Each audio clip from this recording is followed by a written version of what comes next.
Farmer cricketer Srivatsa Goswami जो है ऋषभ पंत को बैश करते हुए नजर आ रहे हैं। और ऐसा क्यों हुआ, इसकी शुरुआत होती है जब ऋषभ पंत अपने एक्स पे नीरज चोपड़ा को गुड लक विश करने के लिए एक पोस्ट डालते हैं और अर्ज करते हैं फैन से कि जितना हो सके उतना आप नीरज चोपड़ा की बाउट को देखिए। लेकिन उसके बाद जो है श्रीवत्स गोस्वामी सामने आते हैं, ट्वीट करते हैं और उनका रिएक्शन कुछ ऐसा है, आई एम कंफ्यूज, ये सब क्या चल रहा है? Rishabh, you need to get rid of your PR मेरे भाई।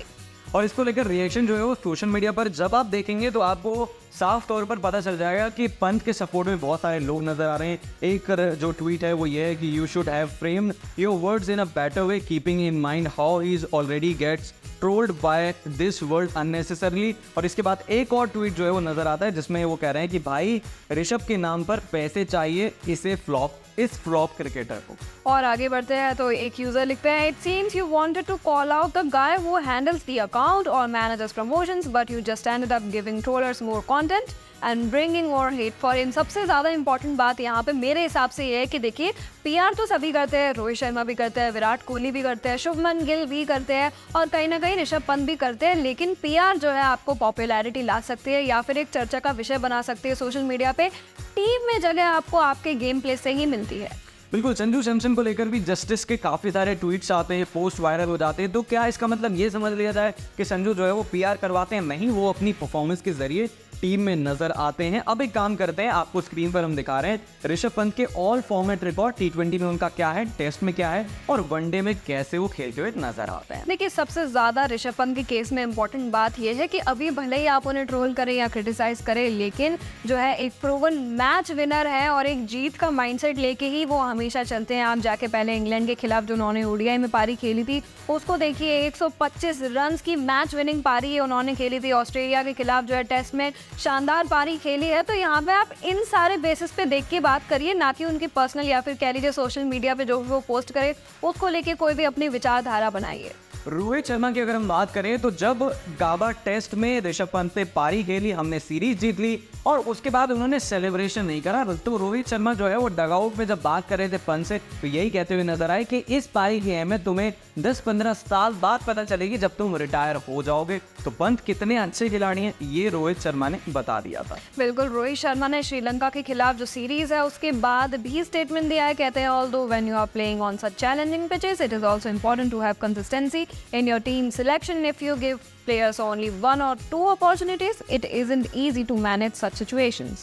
और जहाँ तक सीरीज की बात है तो उसमें कभी पंत को रेस्ट दे दिया गया, कभी KL राहुल को रेस्ट दे दिया गया, तो इतनी जल्दी जो है वो आपको पता नहीं चलेगा। और इस साल की अगर हम बात करें तो टीम इंडिया ने सिर्फ 3 ODI खेले थे। अब वर्ल्ड कप की बात करी जाए तो यहाँ पर जो है वो नंबर 3 पर उन्हें बैटिंग करने का मौका मिला था और किस तरीके से उसकी परफॉर्मेंस रही थी वो आप देख पा रहे हैं। बात अगर T20 वर्ल्ड कप की करी जाए, most run by any Indian की लिस्ट में रोहित शर्मा पहले आते हैं, 257 रन इन्होंने जड़े थे। दूसरे नंबर पे सूर्य कुमार यादव विद 199 रन, तीसरे नंबर पे ऋषभ पंत 171 रन और चौथे नंबर पे विराट कोहली विद 151 रन। तो मीनवाइल मेरे कहने का मतलब ये है कि देखिए ऋषभ पंत जो है इतने सारे लेजेंड्स के बीच इकलौते जो है यंगस्टर्स खड़े होते हैं।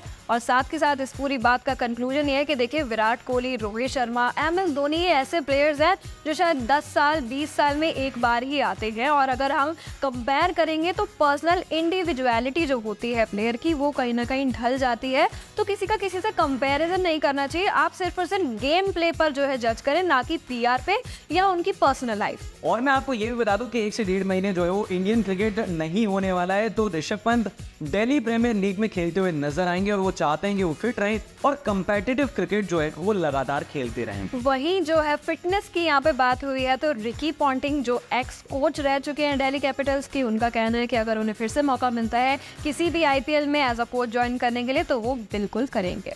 और रोहित शर्मा को लेकर एक बड़ी अपडेट आ रही है, वो भी हम आपको बता दें कि most success in international cricket की बात करी जाए तो यहाँ पर वो शाहिद अफरीदी का रिकॉर्ड तोड़ सकते हैं। फिलहाल 331 सिक्सेस उनके नाम है और शाहिद अफरीदी के नाम 351 है। तो ये भी जल्द होता हुआ नजर आएगा। और रोहित का क्या लग रहा है कि ICC टेस्ट चैंपियनशिप आने वाली है, रोहित शर्मा का अगला टारगेट वही होगी? देखिए, अगर जब से जो है रोहित शर्मा ने स्किपर ज्वाइन किया है टेस्ट में उनकी परफॉर्मेंस हमेशा अच्छी ही देखने को मिली है। तो मेरे हिसाब से उनका टारगेट जो है वो यही है कि टेस्ट चैंपियनशिप जीते और कहीं ना कहीं ऐसे ही खेलते रहेंगे तो मुझे लगता है कि बिल्कुल जीत पाएंगे। 16 टेस्ट मैच उन्होंने बतौर कप्तान खेले हैं। इसमें मैं आपको बता दूं कि 27 इनिंग शामिल है। एवरेज जो है वो 62 का है। 1090 रन बनाए हैं और ऐसा लग रहा है कि कहीं ना कहीं शुभमन गिल को इस टीम में लाया गया है। यशस्वी जायसवाल नजर आते हैं, तो यंगस्टर्स को मौका अच्छा दिया जा रहा है। अब देखते हैं कि 2025 में आईसीसी चैंपियंस ट्रॉफी हो या फिर टेस्ट चैंपियनशिप हो, रोहित शर्मा इसमें कितना अच्छा परफॉर्म खुद करते हैं और टीम से करवा पाते हैं। बाकी सवाल आखिर वही आ जाता है कि क्या पीआर स्टंट्स ऋषभ पंत कर रहे हैं, ऐसा जो है वो कहीं ना कहीं श्रीवत्स गोस्वामी का कहना है। और बाकी रिएक्शन देखने के बाद आपको क्या लगता है कि पंत की परफॉर्मेंस इंटरनेशनल क्रिकेट में कैसी रही है, आप बता सकते हैं।